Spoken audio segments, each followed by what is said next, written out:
Welcome friends, welcome to Nifty prediction video of easy share learning.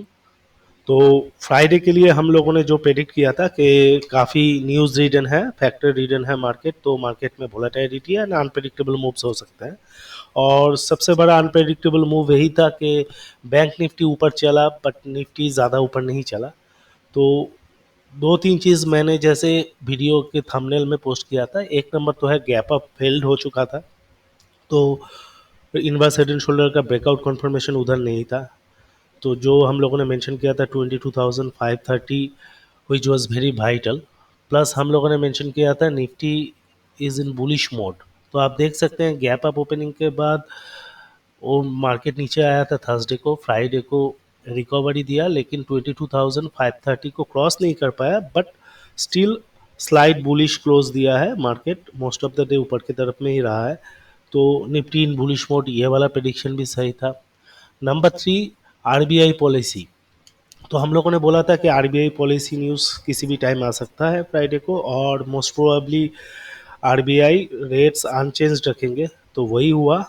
Expectation थोड़ा logic apply करेंगे तो आपको भी समझ में आएगा कि क्या हो सकता है, रेट कट होगा कि क्यों नहीं होगा। हम लोगों ने बताया था कि इन्फ्लेशन उतना भी कूल ऑफ नहीं हुआ है, प्लस जहाँ पे अभी के डेट में DXY एंड क्रूड ऑयल है, आगे चल के इन्फ्लेशन और प्रॉब्लम क्रिएट कर सकता है। तो इस सिचुएशन में आरबीआई रेट कट तो दूर की बात, रेट हाइक का नौबत आ सकता है। तो इस सिचुएशन में आरबीआई प्रेजेंटली रेट्स अनचेंज्ड ही रखेंगे, उसी वही हुआ। और as a result Bank Nifty अच्छा खासा रैली किया।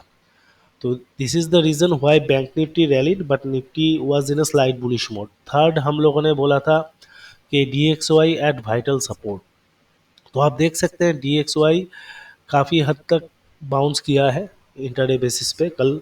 तो ये DXY का जो बाउंस हुआ, प्लस DXY ऐसा जोन में है प्राइस वाइज जो काफ़ी इम्पैक्टेबल है। तो यहाँ पे आईटी स्टॉक्स में प्रेशर क्रिएट किया DXY ने, तो आईटी स्टॉक्स निफ्टी को नीचे खींच रहा था। प्लस ऑटो सेक्टर में भी हल्का खासा प्रॉफिट बुकिंग आया है, तो वो भी निफ्टी को नीचे खींच रहा था, व्हेयरएज बैंकिंग स्टॉक्स निफ्टी को ऊपर पुल कर रहा था। इसलिए ओवरऑल बैंक निफ्टी तो अच्छा खासा रैली किया। फ्रॉम डेज लो पकड़ेंगे तो 650 प्लस पॉइंट्स रैली, मतलब almost 1.25% up in from days low. On the other hand Nifty थोड़ा सा ही ऊपर गया है, अभी भी जो वाइटल लेवल है 22,530 उसको ब्रेक नहीं कर पाया। हालांकि इनवर्स हेड एंड शोल्डर जो पैटर्न बना हुआ है वो काफ़ी स्ट्रॉन्ग बना हुआ है, उसमें अभी भी आइदर ब्रेकआउट और ब्रेकडाउन कुछ भी नहीं हुआ है। तो ये ओवरऑल सिचुएशन था। तो इसके बेसिस पे हम लोगों ने फ्राइडे का market news wise DXY wise follow up करने के लिए बोला था। तो DXY तो इंडिकेट कर रहा था निफ्टी ऊपर नहीं जाएगा, बट आरबीआई पॉलिसी इंडिकेट कर रहा था कि बैंक निफ्टी ऊपर जाना चाहिए।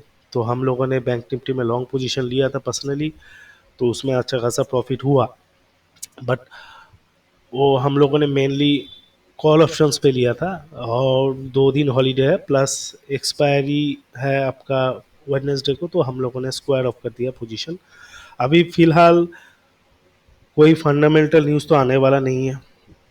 एक चीज़ है, निफ्टी का एक्सपायरी एक दिन पहले आना है, मतलब इस हफ्ते निफ्टी एंड बैंक निफ्टी का एक्सपायरी सेम टाइम पे है। तो दोनों में को मूवमेंट ज़्यादा रहना चाहिए, नंबर वन।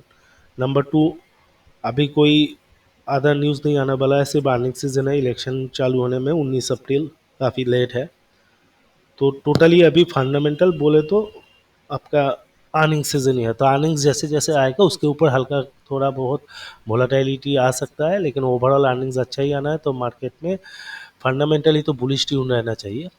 अभी देखेंगे कि global factors, micro macro factors कैसे कैसे काम कर सकते हैं आने वाले टाइम में हम लोगों के लिए।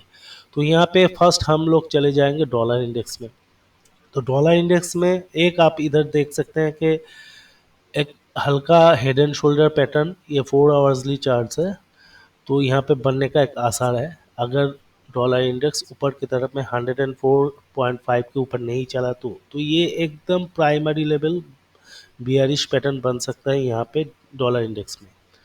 उसके बाद ओवरऑल एक लार्जर डिग्री में देखेंगे तो यहाँ पे भी एक हेड एंड शोल्डर बना हुआ है, जो वैलिड है एज लॉन्ग एज डॉलर 104.5 के नीचे है।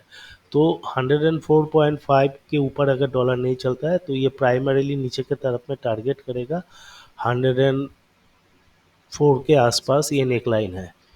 और ये ब्रेक होने से नीचे के ऊपर नीचे की तरफ में डॉलर इंडेक्स काफ़ी बियरिश हो जाएगा এবং नीचे की तरफ में 103 के आसपास आ सकता है। तो डॉलर इंडेक्स में जो पैटर्नल इम्प्लीकेशन है अभी थोड़ा बियरिश है, जो मार्केट के लिए पॉजिटिव है। ऑन दी अदर हैंड अगर हम क्रूड देखेंगे तो क्रूड में भी हल्का खासा हेड एंड शोल्डर छोटा सा एक बनने का, जैसे डॉलर इंडेक्स में है वैसा ही बनने का चांस है, अगर क्रूड 91.2 के ऊपर क्लोज नहीं देता है 4 आवर्ली चार्ट्स में। अगर ये हेड एंड शोल्डर बन जाता है और यहाँ पे ब्रेकडाउन होता है नेक लाइन के नीचे, तो क्रूड नीचे 88 की तरफ आ सकता है। तो जैसे मैंने बोला 88 के ऊपर क्रूड जितना ऊपर चलेगा मार्केट के लिए वो नेगेटिव है, और 88 तक क्रूड जितना नीचे आएगा मार्केट के लिए पॉजिटिव है, क्योंकि नंबर वन वो ऑपरेटिंग प्रॉफिट मार्जिन को भी इम्पेक्ट करता है प्लस इन्फ्लेशन को भी इम्पेक्ट करता है। इसलिए मैं आपको सजेस्ट करूंगा कि आप लोग क्रूड वाला जो वीडियो हमने बनाया है कि how crude oil impact stock markets, वो देखें तो आपको अच्छे से समझ में आ जाएगा। तो क्रूड ऑयल क्यों अभी वाइटल जोन पे है और उसका हर एक इंच का मूवमेंट कैसे मार्केट को इम्पेक्ट करने वाला है।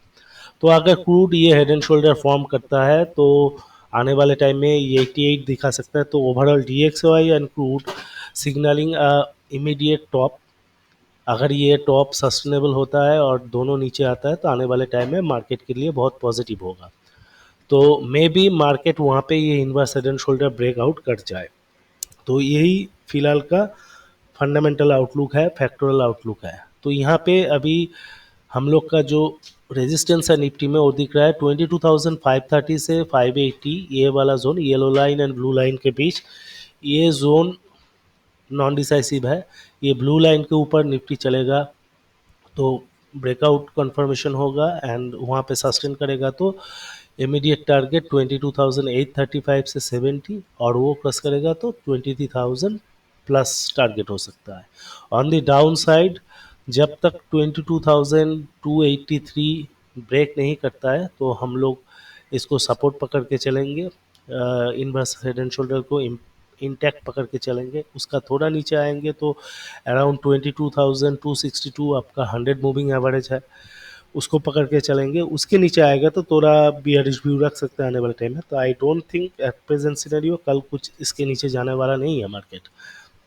तो ओवरऑल ये है कि निफ्टी इंतज़ार कर रहा है inverse head and shoulder breakout का, अगर ब्रेकआउट करेगा तो तुरंत ऊपर की तरफ में चला जाएगा, और ब्रेकआउट नहीं करेगा तो यहाँ पे हल्का कंसोलिडेशन की जगह है। तो नीचे की तरफ बाइंग जोन है अराउंड 22,290 एंड 22,260 इज ओवरऑल आप पकड़ सकते हैं 22,200 को as immediate stop loss. On the other hand Bank Nifty में देखेंगे तो यहाँ पे ऑल टाइम हाई के आसपास घूम रहा है बैंक निफ्टी, जो आपका 48,630 समथिंग आई थिंक हाई है, और अभी 48,520 के आसपास है। तो 48,610 में हल्का रेजिस्टेंस आ सकता है माइनर सा, इसको क्रॉस कर लेता है तो immediate target 48,908 which is the rising channel target, and then 49,270 which is again the larger degree rising channel target। तो बैंक निफ्टी में तो कोई ऑब्स्ट्रक्शन नहीं दिख रहा है, फंडामेंटल भी पॉजिटिव है, तो बैंक निफ्टी ऊपर की तरफ में चल सकता है क्योंकि इसके ऊपर डॉलर इंडेक्स का ज़्यादा कुछ इफेक्ट नहीं आने वाला है, और जो इसका की फंडामेंटल था रेट्स वो तो अनचेंज रह गए।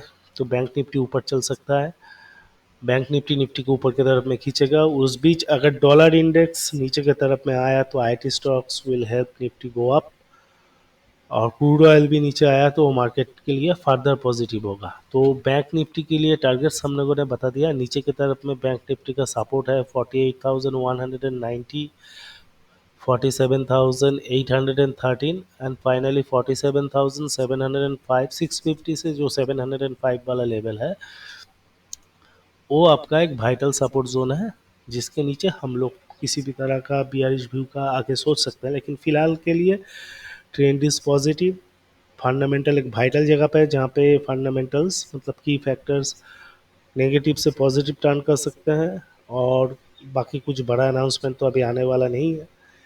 इलेक्शंस टाइम है अभी भी, वो ज़्यादा इम्पैक्टेबल नहीं है फिलहाल। तो ओवरऑल मार्केट का सिचुएशन बुलिश है। Nifty still awaiting the confirmation above inverse head and shoulder neckline breakout. वो हो जाता है तो मार्केट में और बुलिशनेस ट्रिगर कर जाएगा। तो ये सब चीज़ ध्यान में रख के आप लोग अ, आगे चल के मार्केट को राइट कीजिए। तो पैरेलली निफ्टी के साथ साथ आप लोग डॉलर इंडेक्स और क्रूड ऑयल दोनों को फॉलो कीजिए। होपफुली मंडे 4 आवरली चार्ट मैंने बोला है, तो मंडे मार्केट ओपन होते होते ऑलमोस्ट 2 4 आवरली चार्ट, 2 स्टिक्स तो कंप्लीट हो ही जाएंगे। तो 9 10 बजे के बाद से डॉलर क्रूड बहुत कुछ इंडिकेशन देना चालू कर देगा कि वो लोग नीचे जाना है कि ऊपर जाना है। तो हल्का वेट करके ब्रेकआउट लेवल कंफर्मेशन लेके उसके बाद निफ्टी में पोजीशन बनाइए, और बैंक निफ्टी में इमीडिएट सपोर्ट्स को ट्रेलिंग स्टॉप लॉस करके ऊपर की तरफ में राइड कर सकते हैं। यही फिलहाल मार्केट का आउटलुक है। अगर हम लोग का प्रेडिक्शन आप लोगों को अच्छा लगता है तो प्लीज़ सब्सक्राइब, और वीडियो अच्छा लगा है तो लाइक शेयर ज़रूर कीजिएगा और बेल आइकन को दबा दीजिएगा। Thank you for today.